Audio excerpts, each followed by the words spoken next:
L'emergenza profughi dalla Sicilia al Veneto, il tempo di un volo aereo. Solo ieri ne sono arrivati un centinaio, nelle prossime ore se ne attendono altri 200, tutti da alloggiare. Arrivi che sono destinati ad essere sempre più frequenti, mentre le sistemazioni scarseggiano e diventano difficili da reperire. Un'emergenza nell'emergenza che dal governo ricade sul territorio.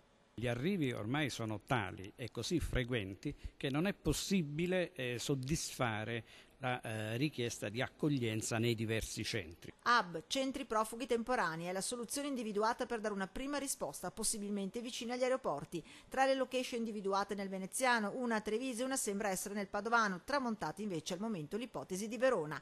È quanto emerso dal tavolo territoriale e regionale tenutosi in prefettura a Venezia con enti locali, forze dell'ordine, prefetti, questori e regione. Sono emerse anche delle possibilità con l'utilizzazione di caserme dismesse, di scuole dismesse.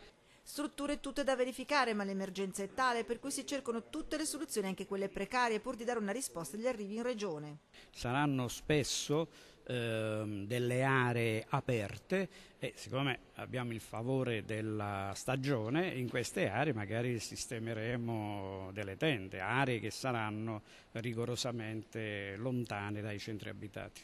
Molti no che sono giunti sul tavolo veneziano da parte dei diversi enti locali, per prima Padova, ma non solo. Per quello che riguarda la provincia di Verona e la sensibilità che la provincia di Verona può avere in questo momento è pari a zero.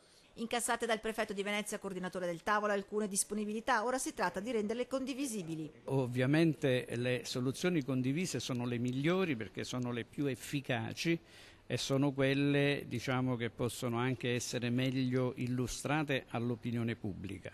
Un invito rivolto alla Regione Veneto, presente al tavolo con una sua funzionaria, Regione che a stretto giro rimanda al mittente la proposta. Lo fa lo stesso Presidente della Regione Veneto Luca Zaia, che già si era detto ieri contrario. Quindi no a questi hub? Assolutamente no. E che oggi replica senza mezzi termini. Le strutture pomposamente chiamate hub, che dovrebbero accogliere le persone, sono 3 caserme dismesse e inagibili a Ceggia, Meolo e Codognè, al cui esterno dovrebbero nascere praticamente 3 tendopoli, roba da Repubblica delle Banane.